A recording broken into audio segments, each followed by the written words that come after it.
Guys, I'm Oliver. I'm an alcoholic. I'm going to start with kind of the AA vitals. I have sobriety date. It is December 1st of 2018. I have a sponsor who knows she sponsors me and is Kate. And I have a virtual home group, 5D, and an in-person home group, Friday Night Fun 2, which meets in DuPont Circle every Friday night when there's not COVID. I think, so I guess like on the basic level, I'm going to tell you kind of what it was like, what I was like, what happened, and what it's like now, and what I'm like now.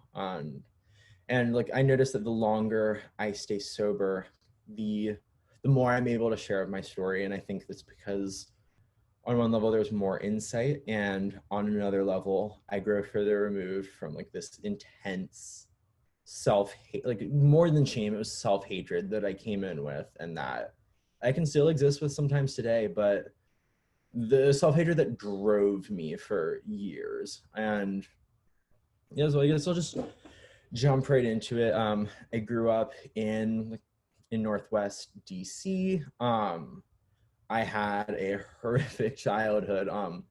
My father is a dry drunk alcoholic who beat the shit out of me from a very young age, and my mom is has borderline personality disorder and is not treated, and spent the first 17 years of my life just psychologically terrorizing me. And like I, yeah, I faced a number of abuses both in and out of the house, which contributed to, I mean, some people call it restless, irritable, and discontent, and they like hear people describe like not feeling a part of. And I think what I felt was far more intense. I from the time I was about 9 years old, had intense suicidal depression, horrible crippling anxiety, like panic attacks, could not leave the house for days on end. Like I was miserable. Like as long as I can remember, I have been unhappy. And yeah, I mean, my saving grace was that I performed well in school. I ended up in a like elite DC private school for middle school. And there was a class trip to Philly in like I think the third week of middle school, and for some reason they let a bunch of like 11 and 12-year-olds stay in hotel rooms without adults, which just seems irresponsible looking back. But the kid in my hotel room brought a bottle of, I don't know what, I'm assuming like gin or whiskey, and I I was like vaguely familiar with the effects of alcohol. Like my mom used to drink a lot of wine. She's kind of like a crazy wine drunk. Um, but I wasn't familiar. I'd never really seen what hard liquor could do, so I didn't have this like perception of alcohol as something that would fix me. But I tried it, and I got drunk. And when I got drunk, I'm an alcoholic, and alcohol affects me differently than it affects a normal person. What alcohol does for me is it allows me to exist in this world. It allows me to exist in my own head and exist as a human interacting with other humans and going through life without an intense desire to end it all. That desire that I had felt for years. And I'm that first night I made this conscious decision that I was going to chase this and do this as much as I could for the rest of my life. And from that point, like that's what I did. Alcohol and pills were readily available in my house. Anything I could put up my nose, I put up my nose. Anything I could drink, I drank. I was blacking out pretty regularly and daily drinker around pretty much by the time I was 12. And from the beginning, like there's no such thing as like having fun drinking when you are 11 and 12 years old. It was sad. It was dark. It was me in my bedroom or in the handicap bathroom of my middle school, like chugging wine and snorting pain pills or Adderall, alone with no one else, and sitting in the back of class and vegetating. But I like for some reason, for so many years, I had this impression that I was having fun, and I think that was the best I'd ever felt. Like, quite honestly, I had no experience with the happy, joyous, and free life that AA can provide. I didn't know what it was like to be able to to be able to sit with yourself and sit with your thoughts and sit with your identity without this intense urge to change it. And alcoholism is progressive, and for some people it progresses in a slower manner. For me, it progressed quickly. I think it really went downhill when I was like 13 and I picked up cocaine, because cocaine was expensive and hard to get, but older men could get it for me and I was willing to have sex with them. And that changed everything in my life.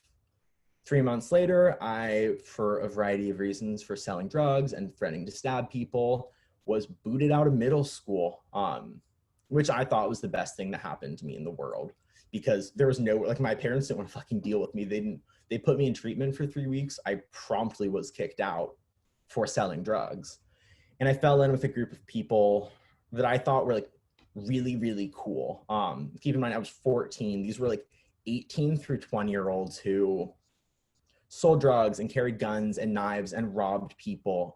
It was very fast. It was very exciting. It was what I wanted. Like, I'd found a group of people I could pop pills with, I could stay up for days with, and I felt like I was very small. I was like 5'8", 5'9", maybe like 80 pounds. Like, I was puny, but running with these people, I felt powerful. Like, no one was going to fuck with me. Like, no one was going to, because my friends were strapped and we'd rob you. Like, and I thought I'd peaked. I thought that was all there was to life.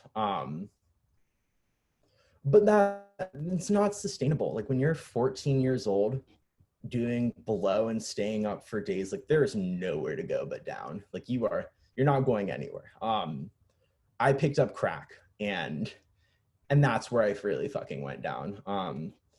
Within a few months, I'd burned down all my relationships. I was bouncing from ICU to ICU, overdose to overdose.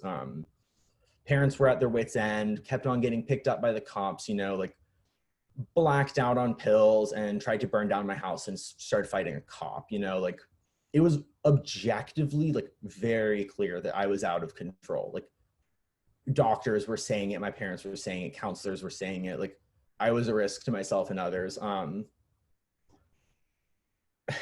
I don't know, I like just didn't, I can't quite like recreate what I was thinking then, but I just remember feeling so disconnected from everything. And I like truly viewed crack as my solution, because crack made me feel good, and so did spice, and so did coke, and like those were the things that sustained me. I did not have any other solution to my living problem. I went to high school for a few days, didn't like it, ran away from home, broke into a house with my friend and set up camp there until, like, I don't know, like, it's hazy. We ran out of money and concocted this scheme where we were going to go home. Like, I was going to go home. I hadn't been home in like 2-3 weeks. There's missing persons reports out. People thought I was in New York because I like posted and tagged Hell's Kitchen. Like, NYPD was looking for me. Like, it was bad. But I showed up at my parents' house at like probably 2 a.m. And what was going to happen was I was going to spend the night there, like spend the day with them, kind of make everything right. And then my friend and I were just going to rob them blind, like take their car and run. What ended up happening was 2 big ass guys showed up in my room in the middle of the night and said, "Hey kid, you're going to the woods." My parents sent me to this like wilderness program where I hiked for a bit. And I went to like essentially the next 2 years were really sad and really scary. And it was this cycle of, I would go to rehab. More often than not, I would get kicked out. I really didn't graduate from these programs. And then I would come home and like, there would be this transition period in like, my parents would scramble to like find somewhere for me to go to school, because nowhere, like none of the schools in DC wanted me. I didn't have any friends. I'd burned like I didn't have childhood friends. I didn't have elementary school friends, I didn't have middle school friends. Like, I wasn't someone you wanted to be around. But what I did have were these like transactional acquaintances that I would pick up on the metro or outside of bars at 3 a.m. Like, a lot of them were homeless. All of them were really sketchy. Like, a few of them robbed my parents' garage for all of like a bunch of mountain bikes and Vespas. Like, not great people, not people you want your 15-year-old son hanging out with. And like, it was still fun like, I think probably like summer, like summer after freshman year of high school was when like all the fun was gone. And I wanted to be sober, um, because I became critically aware that drugs and alcohol were not going to work. Were not working. They were no longer providing the level of relief that I felt I required. And the consequences that came with them were getting scarier and scarier. You know, like every time I OD'd, it just like I was trying my luck. And like our literature says, like jails, institution, and death. Like I was headed to one of those places. And like I am an alcoholic because when I try to stop of my own volition, I there's no guarantee that I will stay stopped of my own free will. I came into AA in the summer of 2018 after like this eighth or ninth rehab getting booted out of. And I was miserable, and like beyond miserable, like I was broken on a fundamental level. I lacked like the basic human skills, like how to feed yourself, how to clean yourself, you know, like how to live. I didn't have those. I came into AA, went to a young people's meeting in Maryland, and was I described as being ambushed by a group of like 19 to 23-year-old guys. I was distrustful of men, to say the least, but there was one in particular, and he asked me like, "What are you doing tomorrow?" I was like, "I mean, outpatient," but he was like, "Cool, let's go to a meeting." Um, and I like believe this to be a moment of grace now, but like my higher power working in my life, because I am not someone who traditionally said yes to things that weren't about getting fucked up. That just wasn't really that wasn't my MO. But I said yes, and I really got picked up by AA. I didn't get swept up in it. I didn't commit myself. AA picked me up. These guys took me in, you know, like this one guy would pick me up from my house at like 8 to 9 in the morning.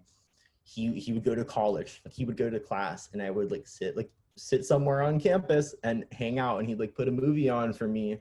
You know, he'd make sure I ate. He'd take me back to his apartment after class, and like we'd hang out.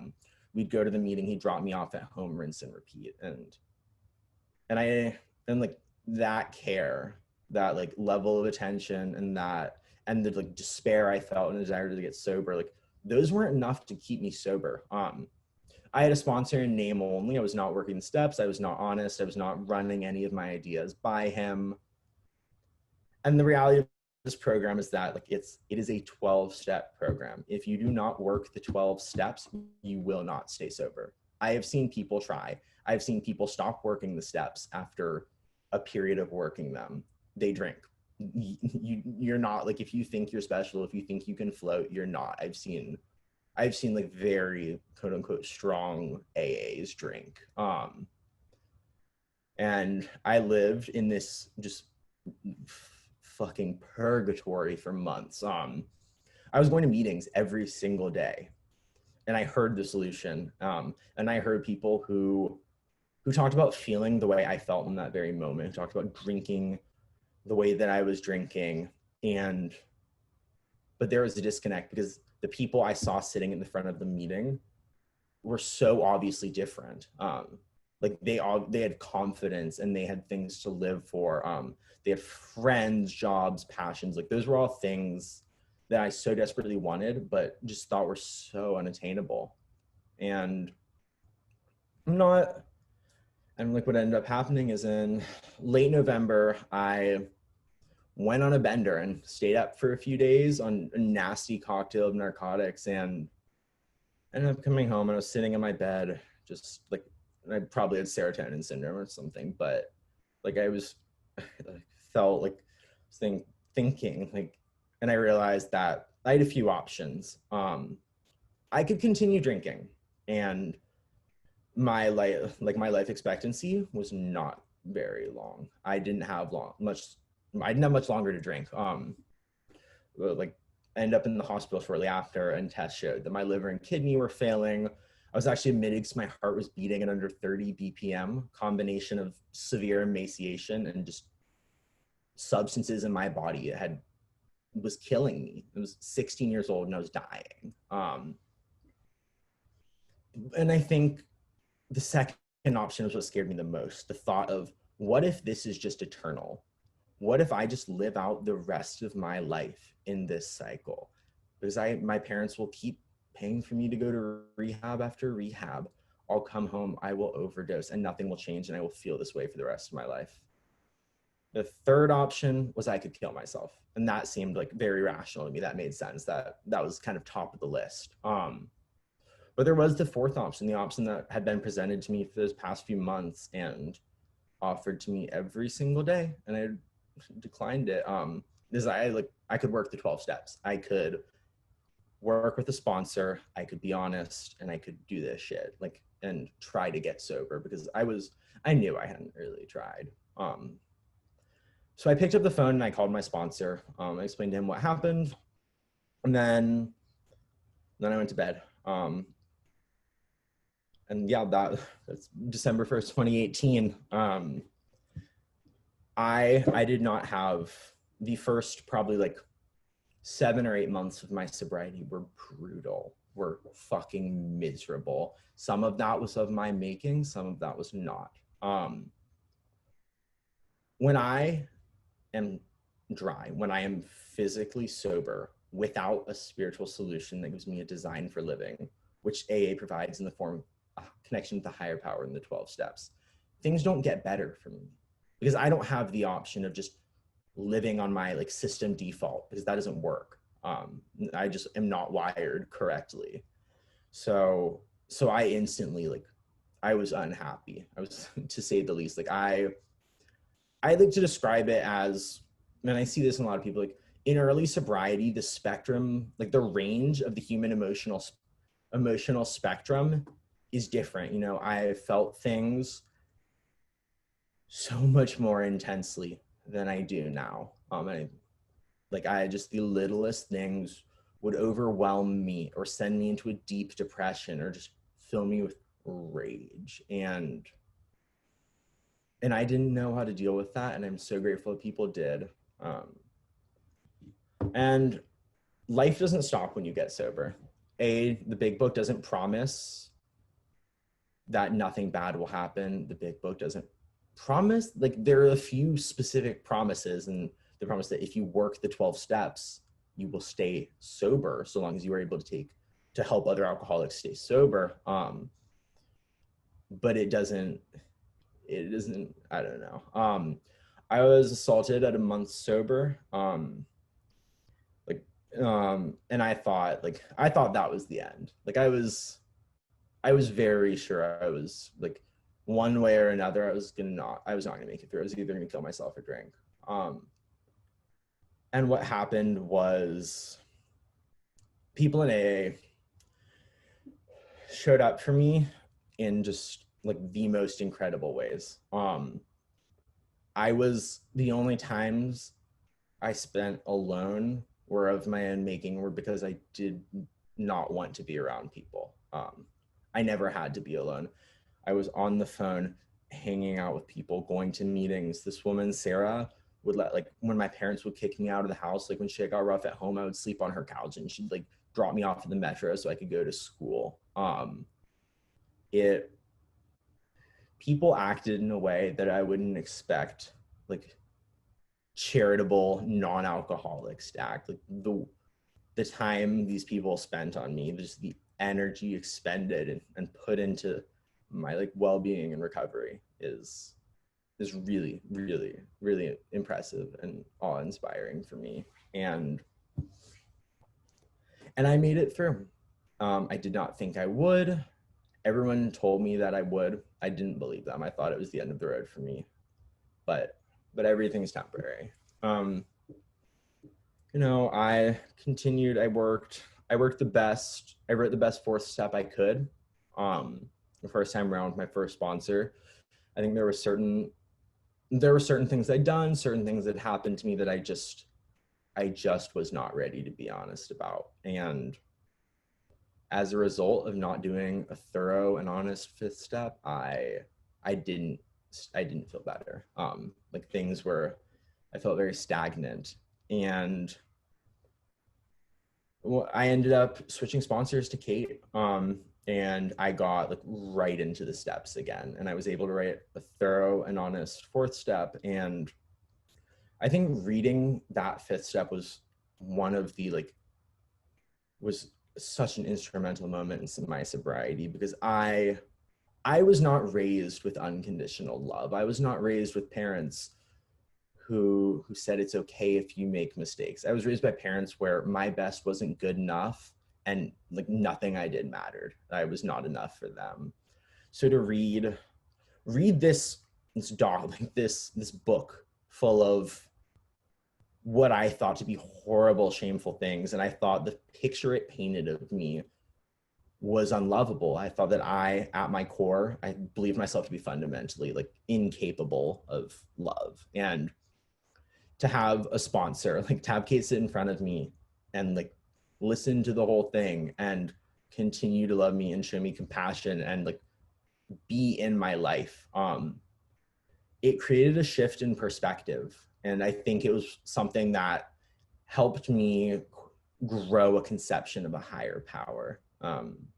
Because that was something I struggled with for a very long time. I was raised as a militant atheist. And from there, I mean, sobriety, like things happen. I've had some really great times. Like I have some really amazing friends. And there were like really hard times. I guess this past like summer, fall of 2019, my mom's mental health like went down the drain. And like home was a living hell for me. And again, like it was AA that saved me. Like the people of AA showing up, me like crashing at people's apartments, like people like staying out late with me, hanging out with me, offering support. That was like what kept me sober through that. Sorry, I lost my train of thought. And I think kind of trying to pull this together and lead it into a topic, something my sponsor emphasizes with me, and that has been relevant in my sobriety is not the idea, the reality that I am okay, that no matter what is going on around me, I am okay. Because I operated under the assumption that if I felt intense sadness or intense anger, that things weren't okay. And the reality is that my circumstances can be very chaotic, and my head can be very chaotic, and I can feel just so awful. And I am okay. I am sober. There are people who love me, and I have AA, and that won't change. And putting that into practice, it's easier during the good times to understand a higher power's, just like see a higher power's role in my life, and to understand that like I will be taken care of, and I'm always taken care of. This past spring, during the beginning of quarantine, April, my mental health went down the drain. I had a really bad manic episode and got diagnosed with bipolar 1. And again, this is one of those things that I kind of had on my list of like, I won't stay sober through this. Like I went through a 6-8 week period of the most intense depression of my entire life. I spent like every day battling the urge to kill myself. Like I didn't believe I was going to make it out. But I did. And I think,